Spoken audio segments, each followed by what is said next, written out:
What business does a high school dropout have at a big company? You're out of place, so leave immediately. On the day of the business negotiation, I arrived at the client's company to find my former classmate, Eric, mocking me. In high school, I did live a life that could be considered at the bottom, and I didn't go to college before entering the workforce. Is it so bad to be a high school graduate? I clenched my fists, trying to suppress the rising anger. I really am out of place here. Excuse me. With that, I quietly left the room.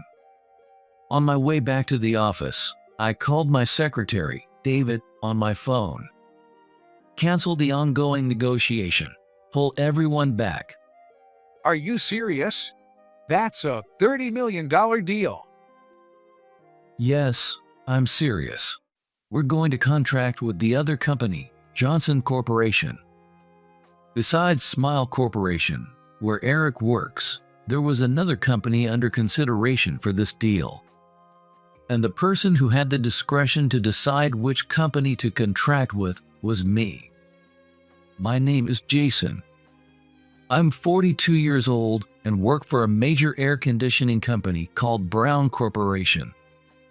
Right now, I'm incredibly busy as I'm on the verge of securing a new contract. Honestly, I just want to get this deal done quickly so our team can disband as soon as possible. It's tough working with people we don't get along with in the first place. We end up wasting energy on unnecessary concerns, and it's hard to make progress when we can't agree on things. Regarding this contract, it shouldn't be that difficult in the first place. What complicates things is the presence of our sales manager, Mike. Mike is the same age as me, 42, and has been the sales manager since last year. We've worked on the same team several times since we were young, but we always ended up clashing and never finished on good terms. Mike has had a brilliant career, and he's been on the fast track since he joined the company. He graduated from a famous university in New York and joined Brown Corporation with a lot of fanfare. He was on a smooth path to success until I showed up, and things took a dramatic turn. Since we're the same age, the company has treated us as good rivals. But Mike, with his high pride, didn't like that at all. I'd been working at a subsidiary for a long time, and my achievements got me a job at Brown Corporation. Because of this, Mike completely looked down on me. However, ever since I started working at the same company, things have been rough for Mike. For starters, Mike is not popular with women at all. He started balding in his 30s, and his belly sticks out, likely because he drinks a lot during business meetings. These aspects of his appearance make him very unpopular with the female employees.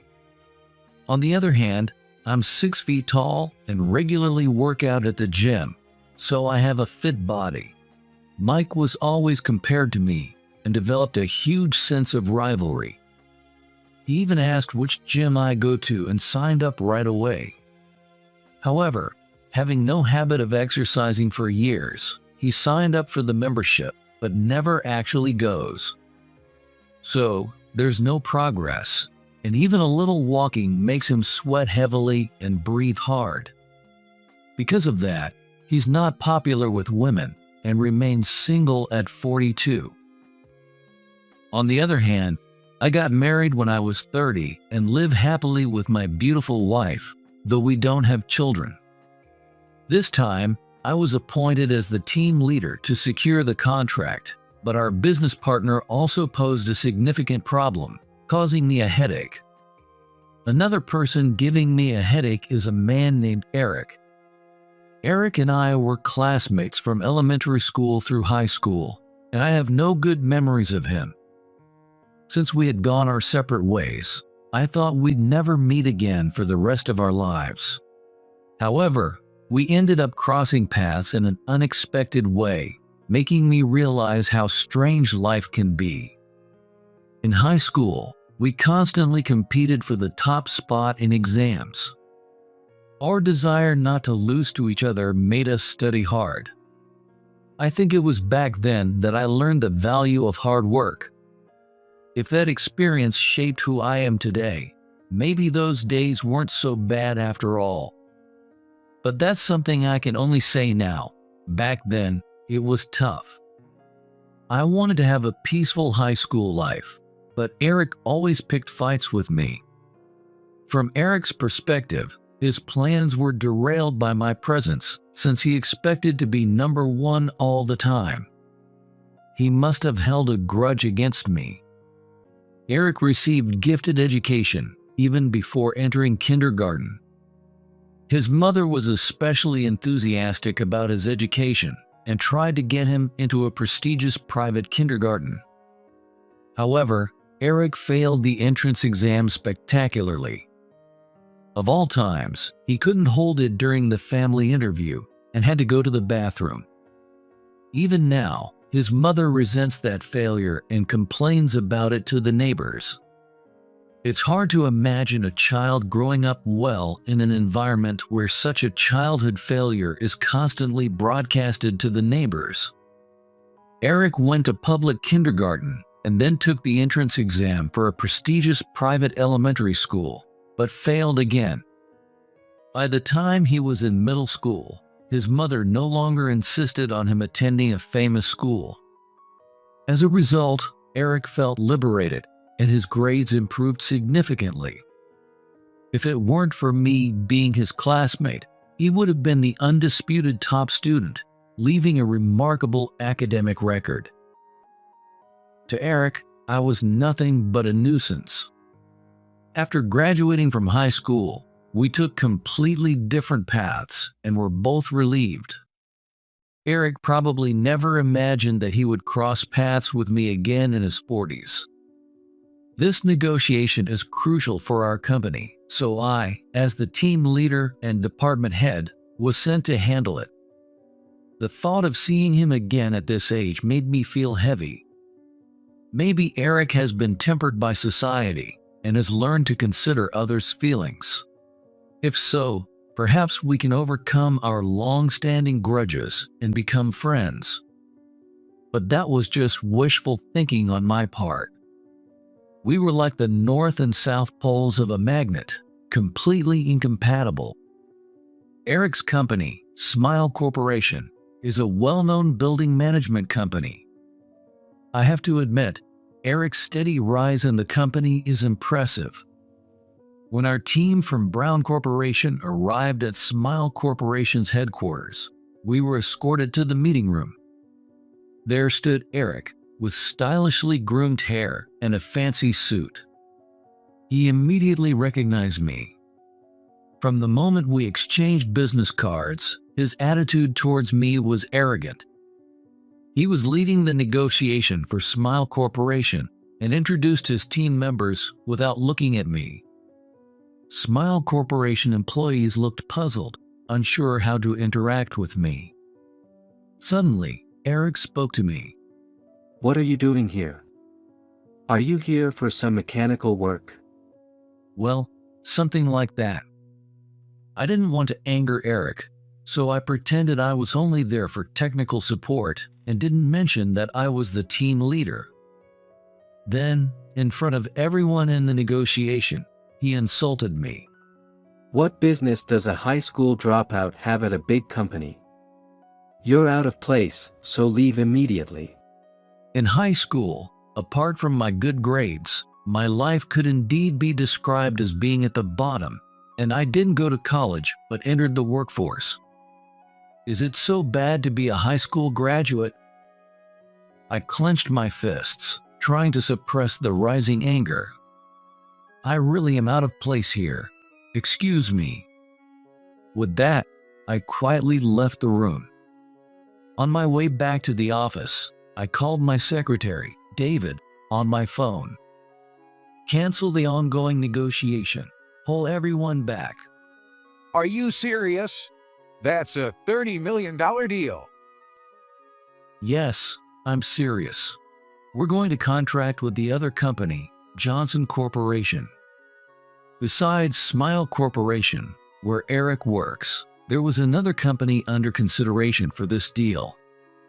And the person who had the discretion to decide which company to contract with was me. After hanging up, I put my phone in my chest pocket and gazed out of the car window. Now, I have a personal driver, and I can spend my travel time relaxing in the spacious back seat of a luxury car. However, getting here wasn't easy. My father wasn't around since I was little, and I was raised by my mother and grandmother. According to my grandmother, my father left us for another woman. Since then, my mother worked hard outside, while my grandmother took care of the house and looked after me. I got used to a fatherless home, but poverty was something I never fully adjusted to.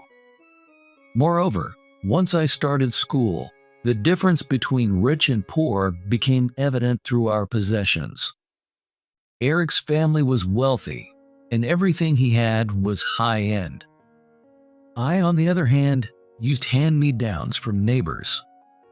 Though I was often praised for my good grades, the contrast between my poverty and the other students' wealth was glaring and depressing.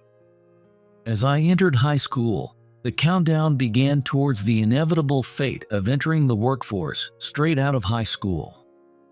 It was far from an enjoyable high school life.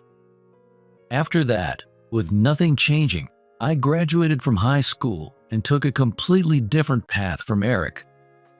Through the recommendation of my homeroom teacher, I joined a subsidiary of Brown Corporation. The president of that subsidiary was a self-made man who, like me, had only a high school diploma when he started the company. Seeing him gave me hope.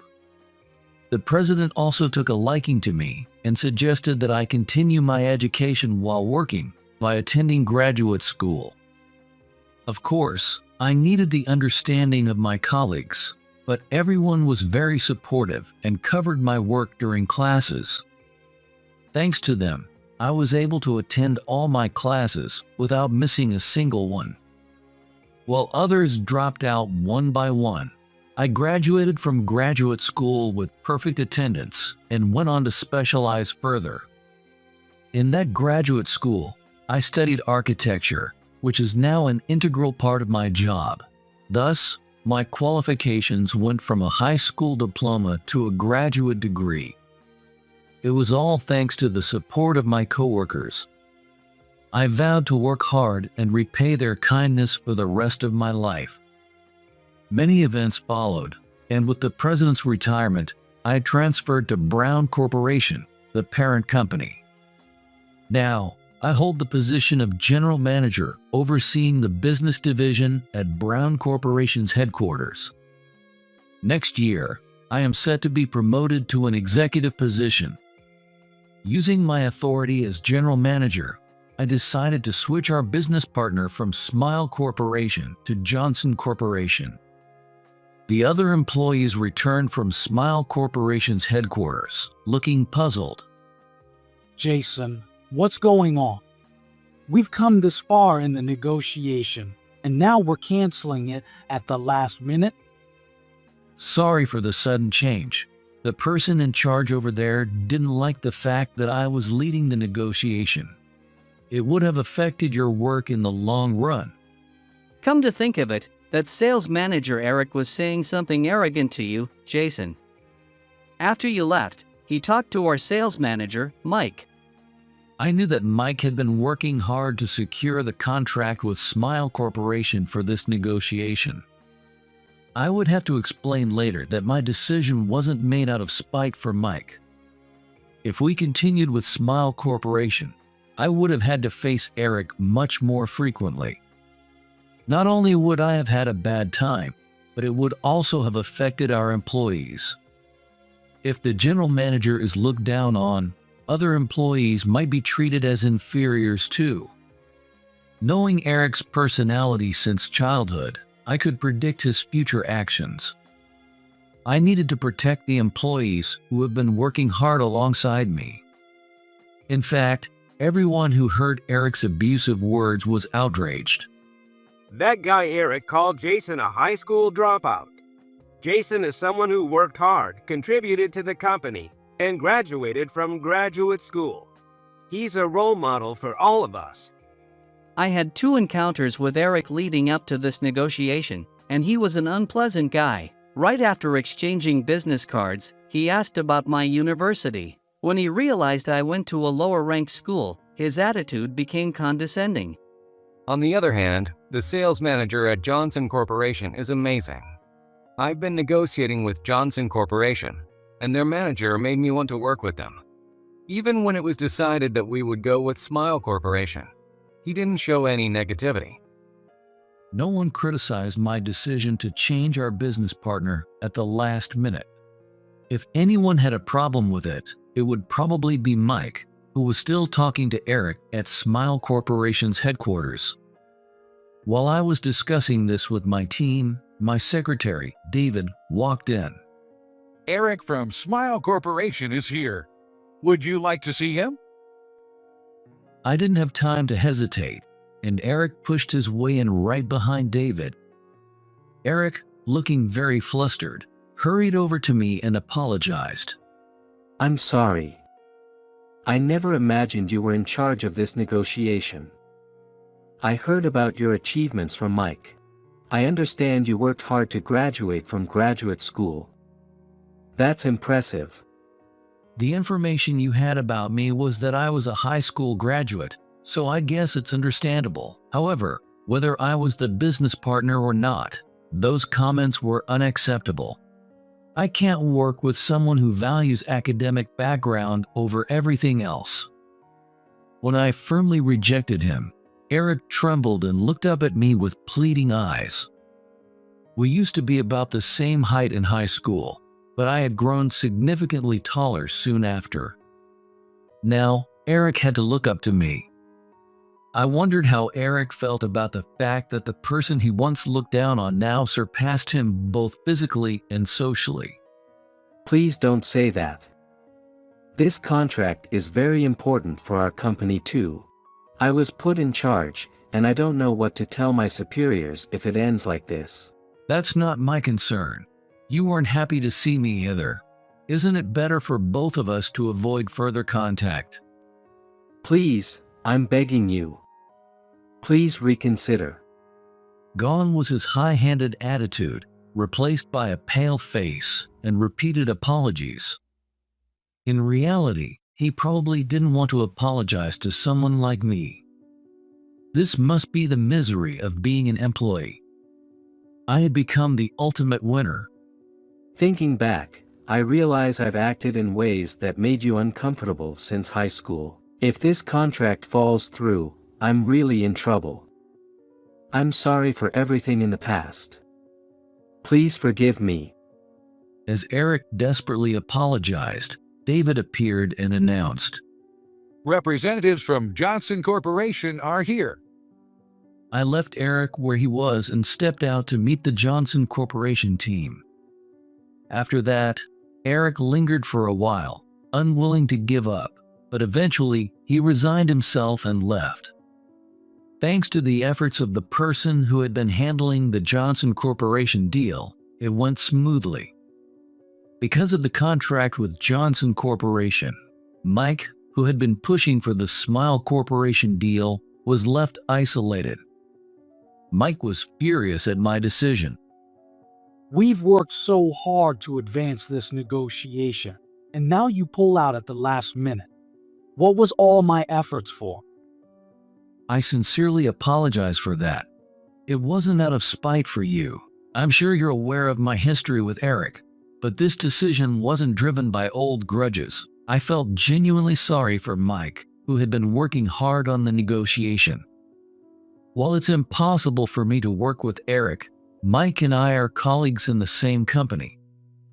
I hope we can continue to work together without causing any more disruptions. I apologize to Mike sincerely. However, Mike seemed to have misunderstood my humility. Suddenly, he puffed out his chest arrogantly and pointed his finger at me. Is that what you call an apology? If you really want to apologize, do it with more sincerity. The nearby employees looked at us in surprise. Mike is the sales manager and technically my subordinate, as I am the general manager. Demanding an excessive apology from me for getting his position is definitely problematic. Just then, I heard the sound of high heels in the hallway. Recognizing the familiar sound, I looked toward the door. Soon, my wife, Lily, appeared. Usually, she would greet me with a sweet smile, but it seemed she had overheard my conversation with Mike in the hallway. She entered the room with a furious expression and approached Mike. Mike stepped back in panic at Lily's fierce demeanor. Lily stood close to me and berated Mike. Who do you think you are, making my husband Jason apologize? You're just a sales manager, right? Lily was still deeply in love with me, and our relationship was perfect. Raised as the daughter of the current president of Brown Corporation, Bob, Lily never experienced financial hardship. She studied abroad in Spain during college and attended a prestigious women's university in New York.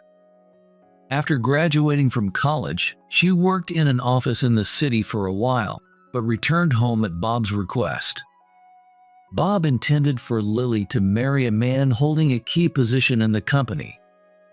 However, Lily, though straightforward in nature, did not blindly follow Bob's wishes and wanted to lead her life on her own terms. While she considered Bob's opinion on her marriage partner, she ultimately decided to choose for herself. Lily first dated Mike. They were both in their 20s at the time, and Mike wasn't yet out of shape with a protruding belly or balding head. Out of curiosity, I once asked her, What attracted you to Mike? Well, back then, him not being handsome was actually reassuring. I didn't have to worry about anyone else stealing, but gradually, I started hearing bad things about him at the office, and my feelings cooled. As they dated, Lily began to feel uneasy about Mike's arrogant attitude and baseless confidence. Eventually, they started arguing constantly, and their hearts drifted apart. One day, when Lily happened to visit the headquarters, she saw me walking down the hall and fell in love at first sight. Lily quickly began researching me, and reassured by the rumors that I was good at my job and had a great personality, she approached me.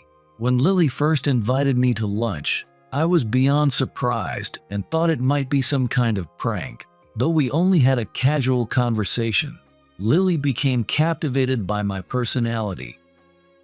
Thus, Lily officially broke up with Mike and started dating me. Our relationship progressed under Lily's initiative, and we got married when I turned 30. Lily, who respects and loves me deeply, truly became my goddess of destiny. After marrying Lily, I quickly surpassed Mike in my career. From Mike's perspective, he might have felt that I had stolen Lily from him and also outpaced him in both career and marriage. Ironically, the public began to take notice of the successive misfortunes of Mike and Eric, both deeply connected to me. The contrast between their decline and my steady professional success became increasingly noticeable. During this time, a major issue arose between the two of them. Eric, eager to secure a contract with Brown Corporation, had bribed Mike, the sales manager. Both Brown Corporation and Smile Corporation launched thorough investigations. It soon became evident to the investigators that Mike and Eric had a deeply corrupt relationship. They were frequenting a hidden bar together and leaking their company's internal information to each other. The first issue to surface was Eric's unauthorized withdrawal of company funds, leading to his immediate dismissal after the investigation concluded. Meanwhile, it was discovered that Mike had been using the bribe money from Eric to support an affair. Although Mike was single, his affair was with the wife of one of his subordinates in the sales department. The subordinate eventually divorced his wife and kicked her out. She tried to move in with Mike, but he refused, causing her to become enraged. She threatened to expose all the information she had learned about Mike during their affair, creating further chaos. She even threatened to sue him, claiming that Mike was responsible for the breakdown of her marriage.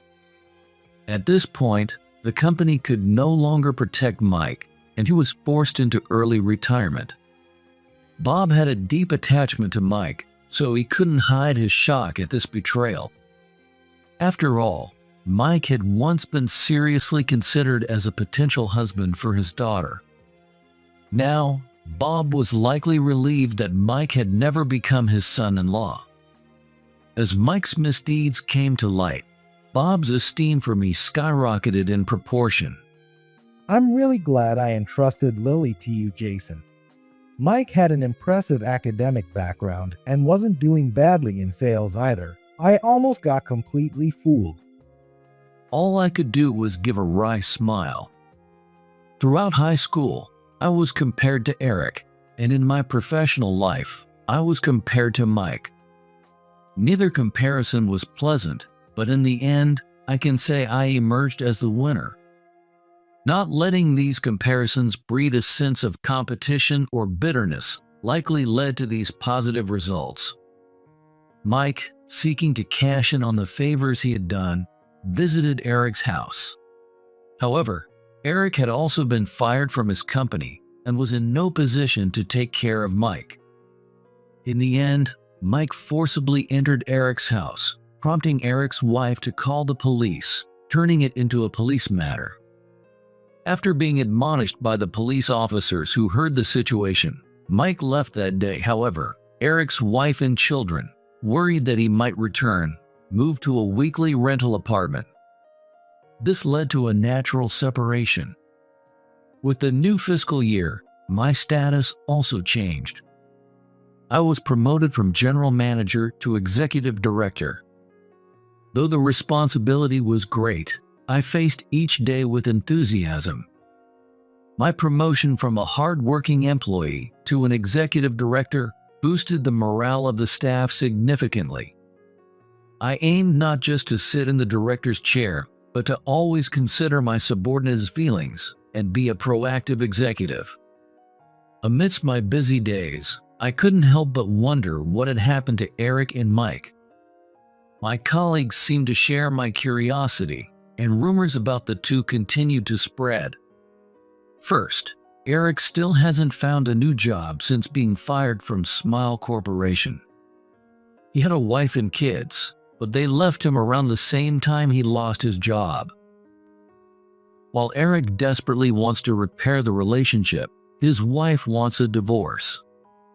He visits her daily, pleading for her to come back, but it seems the divorce is imminent. His loneliness has led to increased drinking, and he's been seen wandering the neighborhood drunk. Mike's situation was equally grim. Luckily, or unluckily, since he was single, there were no wife and kids to leave him. However, his affair was definitively ended by his mistress. Even though staying with her current husband ensured her financial stability, running off with jobless Mike was too risky. Her husband arranged with his company to be transferred out of town to ensure she wouldn't meet Mike again. It seems she plans to follow her husband, and they are working on repairing their relationship. Mike, now alone again, struggled to find another job. Having been single for so long, he had a significant amount of savings, which he then invested. He poured his money into high-risk investments and ended up suffering significant losses. He ended up depleting all the savings he had set aside for his future. Mike's future looks bleak. A year passed since I became an executive director. Our marriage remains as strong as ever. Though we didn't have children, we focused on cherishing our life together. To keep the romance alive, We have dinner at a high-end restaurant once a week.